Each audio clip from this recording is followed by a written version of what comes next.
Les Lions du Sénégal qui boycottent la rencontre contre le Libéria, match comptant pour les éliminatoires de la Coupe du Monde de 2014. Les Lions qui désapprouvent la reprogrammation de cette rencontre de dimanche, initialement prévue pour la veille samedi. En ligne d'Accra, Pape Abdoulaye Der, bonsoir. Pape Abdoulaye Der, pas encore en ligne. Nous le retrouvons avant la fin de cette page des sports que nous poursuivons avec la Coupe du Sénégal, Linguère, US Ouakam. Ce sera l'affiche phare des quarts de finale de la Coupe du Sénégal dont le tirage au sort a eu lieu mardi. Les autres affiches se présentent comme suit.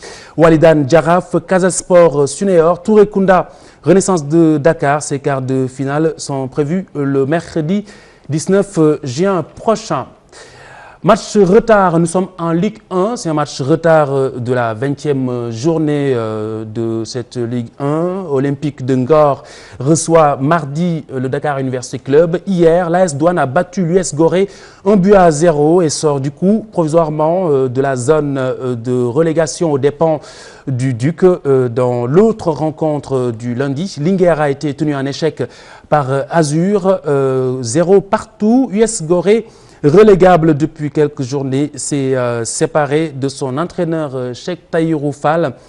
Il est remplacé par Abdoulaye Ndiaye, ex-entraîneur de Niary Tally, qui a pour mission de maintenir du coup ce club dans l'élite. Et puis le Sénégal, nous parlons rugby, qui ne prendra pas part à la Coupe du Monde 2015 qui se tient en Angleterre. L'équipe du Sénégal a été battue cet après-midi au stade Iba Mar Diop devant la Namibie sur le score de 35-12. La Namibie va donc rencontrer en finale samedi prochain la Tunisie, dominatrice du Botswana par 43-12. Le vainqueur de la finale représente en Coupe du Monde le groupe B des éliminatoires zone Afrique.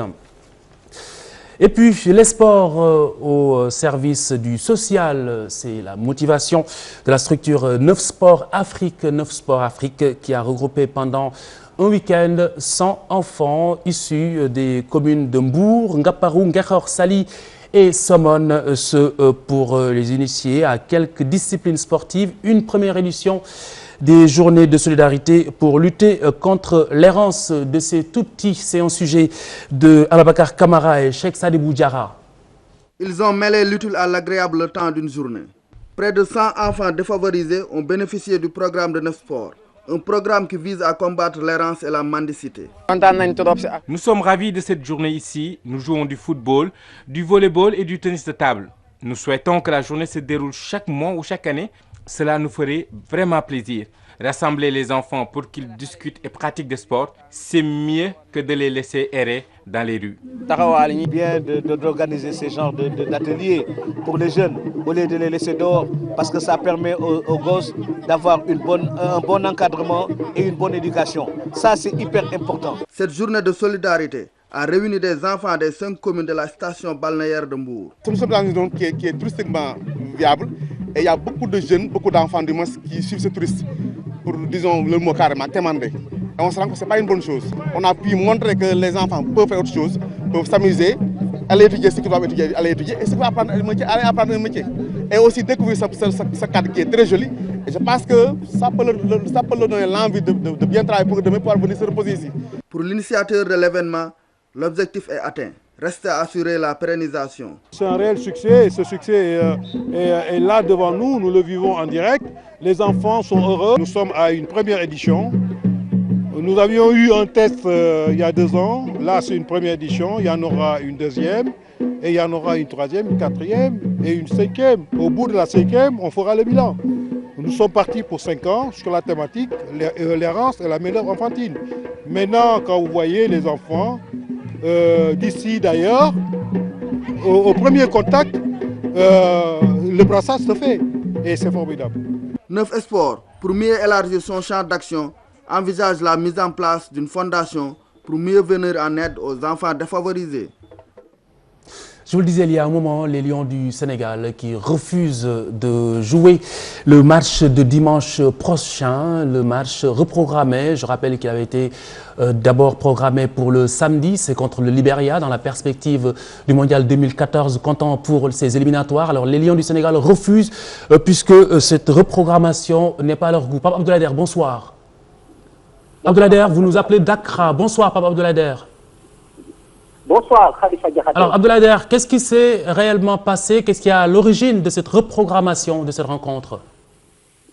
Alors, Khalifa Diakhaté, d'emblée, peut-être qu'il faut dire que c'est un ras-le-bol général pour ces Lions du Sénégal et qui se manifeste ainsi. On est en train d'essayer véritablement de connaître le fond de ce problème, mais ce qu'il faut retenir pour l'essentiel, ce qui a tout déclenché, c'est la reprogrammation, le décalage donc du match qui était initialement prévu samedi face au Libéria à Monrovia pour dimanche. Donc, ce qui n'a pas été du goût des Lions. Également, nous avons discuté avec le sélectionneur national Alain Giresse suite à cette situation. Il dit que les conditions de voyage, quand ils ont quitté Luanda pour rallier Accra, n'étaient pas des meilleures. Ils voulaient un vol spécial, mais bon, cela ne s'est pas fait. L'avion présidentiel étant indisponible et le vol spécial, justement le vol privé, le coût était jugé par les autorités, le coût était exorbitant. Du coup, ils se sont rabattus sur un avion de ligne et puis à l'arrivée, le soir, il y avait au menu un plat, je dirais, ou des plats ghanéens. Cela n'a pas été au goût de ces Lions, encore une fois. Bon, peut-être ce sont toutes ces petites choses rassemblées et peut-être autre chose qu'ils ne veulent toujours pas dire, mais de toute façon, la séance d'entraînement de cet après-midi a été boudée. Mais bon, Alain Giresse espère que tout va rentrer dans l'ordre. Il a promis de parler aux joueurs pour qu'ils reviennent à de meilleurs sentiments, même si lui aussi déplore cette situation. Mais l'essentiel à retenir, c'est que les Lions du Sénégal ne se sont pas entraînés. Ils se sont déplacés jusque sur le terrain, mais lorsqu'ils ont appris que le match est décalé au dimanche, eh bien, cela a créé ces troubles, Khalifa Diakhaté. Alors, Pape Abdoulader, tout ce que vous êtes en train d'expliquer a forcément ou sans doute des incidences sur l'état d'esprit des Lions du Sénégal. Quel est aujourd'hui le niveau du moral des Lions du Sénégal? Effectivement, c'est ce qu'il y a à craindre, c'est l'état d'esprit dans ce groupe-là. Et puis le délégué fédéral, Youssou Camara, qui également était hors de lui après le comportement des Lions du Sénégal, a fustigé l'attitude de quelques parmi eux. Il n'a pas voulu nommément les désigner, mais je pense que dans les prochaines heures, on y verra plus clair. Mais bon, de toute façon, le match a été reprogrammé par la FIFA, d'après nos informations, et le délégué fédéral précise également que l'instance mondiale reconnaît son erreur et a demandé au Sénégal de bien vouloir accepter de jouer le dimanche. Face à cela, Youssou Camara affirme qu'il n'y avait pas d'autre alternative que d'accepter de jouer le dimanche. Bon, 24 heures de plus ou de moins, on doit pouvoir s'accommoder à cette situation, Khalifa Diakhaté. Après, Pape Abdoulader, l'écart n'est pas très important, mais du coup, la question que j'ai envie de vous poser, c'est quelle serait la conséquence si Giresse n'arrive pas justement à les convaincre, les Lions du Sénégal, les joueurs? Khalifa, j'espère qu'on ne va pas franchir le Rubicon, mais bon, tout est à envisager, mais je pense que ça va rentrer dans l'ordre. Quand même, les joueurs sont conscients qu'une Coupe du Monde, parfois, c'est une seule fois dans sa carrière qu'on a l'occasion de jouer cela. C'est pour cela que, bon, même si je dis que tout est à envisager, quand même, je ne pense pas qu'ils vont aller jusqu'au bout de ce mouvement d'humeur, parce qu'Alain Giresse aussi laisse la responsabilité aux gens de choisir ou de qualifier ce qui s'est passé, boycott, bouderie ou grève. Bon, voilà, il nous dit qu'il laisse les gens choisir la responsabilité de ce qui s'est passé. De toute façon, tout ce qui est clair, c'est qu'il a dit qu'il va discuter avec les joueurs et qu'il espère les ramener à la raison. Donc, on attend de voir comment la situation va évoluer. Pape Abdoulader qui nous appelait d'Accra.